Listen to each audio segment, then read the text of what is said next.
It's December 27th. I've got Gavin with me this afternoon.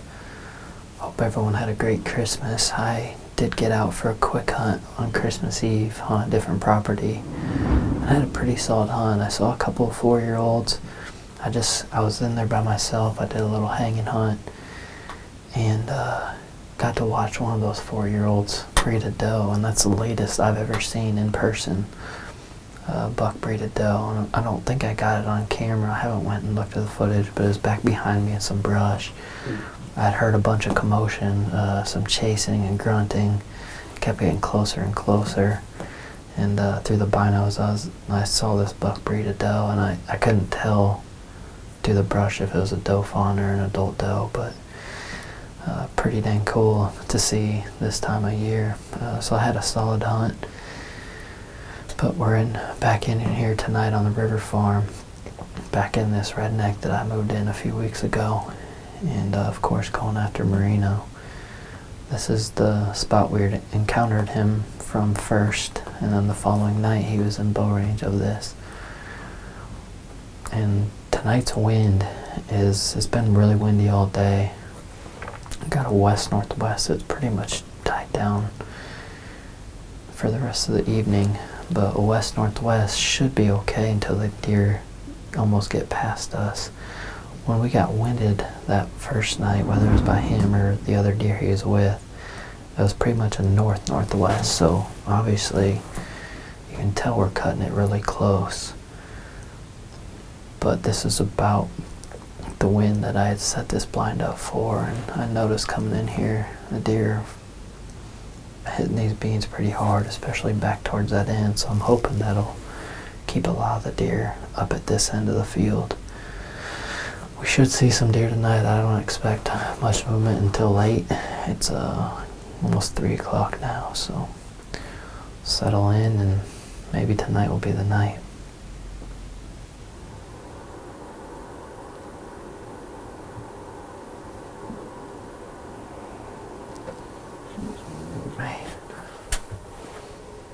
Why can't they just keep following the mode path up?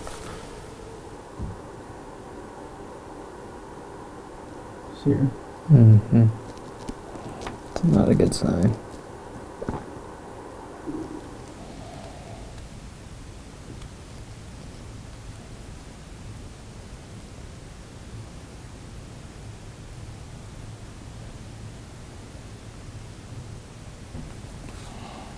Oh, looking at her.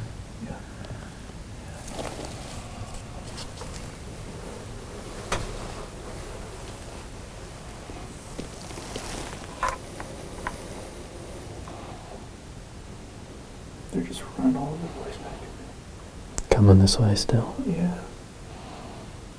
Man, that's definitely a buck. What deer is it?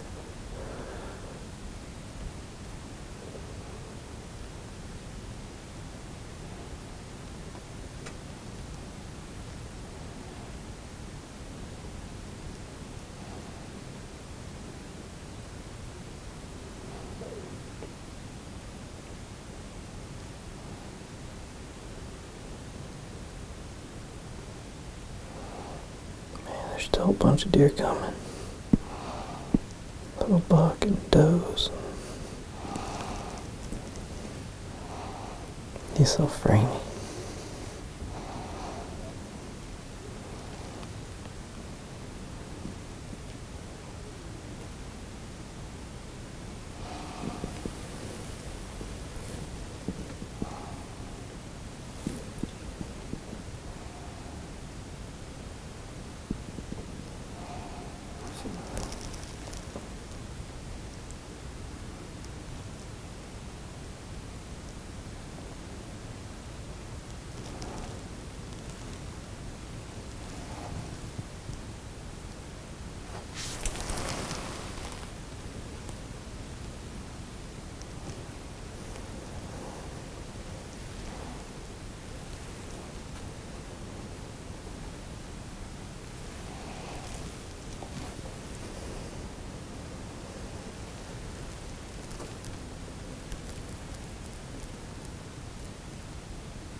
coming back towards the bench right now. Yeah, if he comes out here. I got does coming in the plot right here. Rob's coming out the home camera too.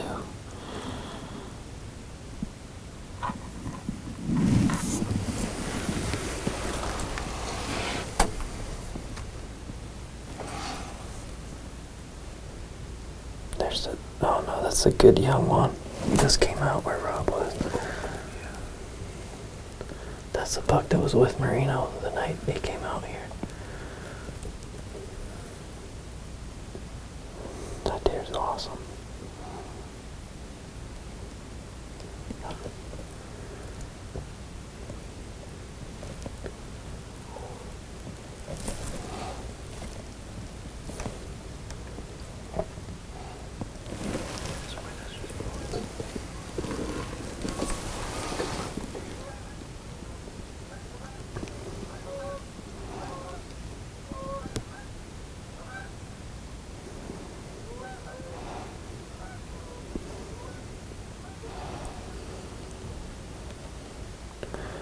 Man, you would think that 6x6 would have been right here right now.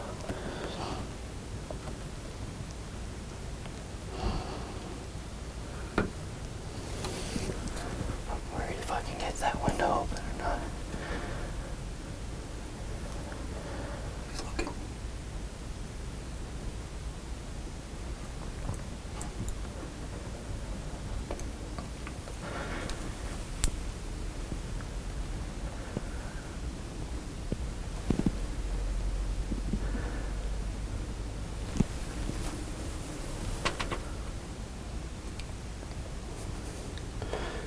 I don't think I can get this window open.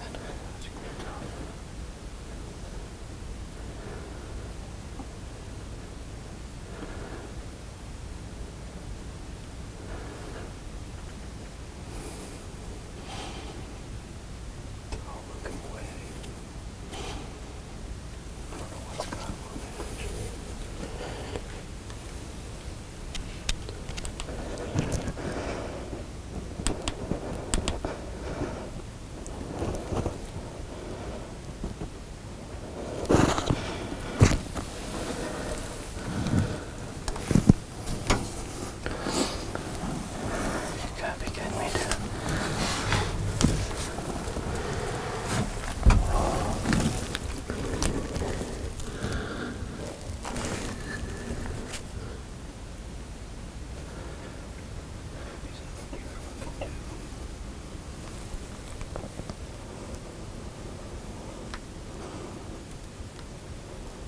Are you good? Are you good? Okay.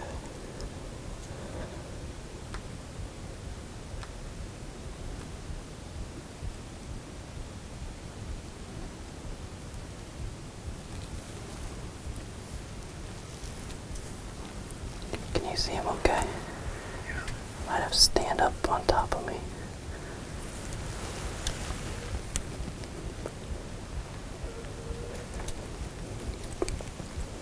Can you see? Yeah, okay.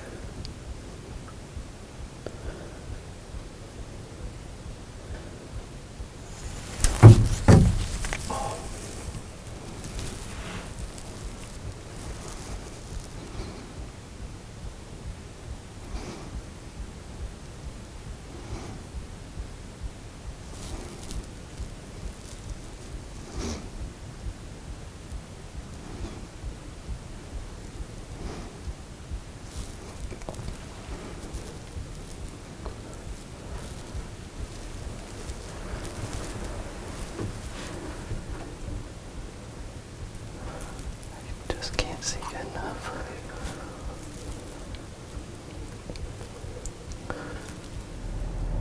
Well, on today's episode of Let's See How Marino Gets Away This Time, it was a couple things tonight, but ultimately what led to saving him was darkness. He took too long to get back in bow range, and I was full draw on him, and I so badly wanted to pull the trigger, but one, I knew we had to be getting close to legal shooting time without pulling my phone out of my pocket and checking. I knew we were close to that. But two, I just I just wasn't comfortable. I was full draw. He was at 30 yards. I had my 30-yard pin on him. But when it gets dark like that, especially when you're inside a blind, it's hard to tell exactly where on the body. You're kind of looking at a dark blob and trying to center. You can't pick out like the shoulder or anything like that. So ultimately, I just did not want to make a bad shot on him, and that's why I didn't pull the trigger. It's painful. I keep playing it over and over and over again because I so badly wanted to let that arrow fly. But hopefully, we'll get another chance. The other thing where we kind of messed up, this was one of those hunts that I'm sure the video is not going to do justice. There's just too much going on to really capture. But there's one spot I was staring at all night, waiting for Marino to pop out of. We were set up for that spot, and as the night rolled on and rolled on, there was hardly any deer coming out of that spot. Everything was coming out to our right, and we were getting into crunch time, and I thought I got a glimpse of the 6x6, which is another shooter that I would have shot, and he started working his way that way. So I was like, man, all these deer are coming on this side. Gavin, let's make the switch so we can film and shoot out of, because the thing that you probably can't appreciate as a viewer just watching the video is there's basically two ends that the deer can come out of, and when you're trying to film as well, you can't just set up and film everything. You kind of have to pick which way you want to orient the hunter and the shooter, or the hunter and the filmer. And so I ultimately made a decision to switch because that's where all the deer were going. That's where the 6x6 looked like he could have maybe come out at. Well, right after we got done switching, Gavin and I both looked out the window that we now had pretty much closed up except for one little crack. Looked out, Marino was right there. He had to have come from the spot I was just staring at for 3 hours. Of course, like basically the last deer in the field. And so it was almost too late. Anytime you have that many deer around you, it's hard to make that much movement without making something nervous. We had deer within 10 yards of the blind. Now, I think that's what happened is we were trying to get that window down. It was all fogged up, trying to switch positions, and probably made some deer that we couldn't see nervous on the other side of the blind. And that made Marino nervous enough to trot off with the two does he was with. Trot off to probably 50, 60 yards, and then it became an antagonizing waiting game. Just the clock's ticking, daylight's disappearing. He's slowly working his way back, way back, and he got to within like 22 yards, I think. Then I came to full draw and kind of made a little noise, and he bounded off a few more yards. So he's at 30 yards. Obviously, again, easy bow shot, but I just could not get comfortable with letting that arrow fly, based on what I was seeing through my peep. I'd come out of my peep, in my peep, out of my peep, and just couldn't get comfortable, and obviously knew it was close to legal shooting time as well. So ultimately, I just let down. We watched him feed for a long time. We stayed over an hour and a half past dark, just waiting for him and some of the other deer to work off. I did watch him work off, and as far as I couldn't see him anymore, we waited another 10 or 15 minutes and then tried to sneak out of there. Man, it was a painful night to reflect on, knowing that we were that close. But that's how it goes when you're hunting a deer like this, and I haven't convinced myself yet to get aggressive and move in there and do a hanging hunt. He's still coming to that spot. He seems to be coming from a little bit different directions. So that's the risk you take. I'm trying to do a hanging hunt further in there, is that he takes a different route, and there's just a lot more risk involved with regards to bumping deer going in. So playing it safe and staying at the spot that he's wanting to ultimately get to is what I've been doing. So there will be a time for sure, if this keeps up, that I'll move in there and go all in. But right now, I wouldn't say I'm just hanging back. I'm still at the spot where he ends up wanting to be. But I know I also can't get away too many times making an 8.5-year-old plus deer nervous like that. It's not going to last. So hopefully we can get it done.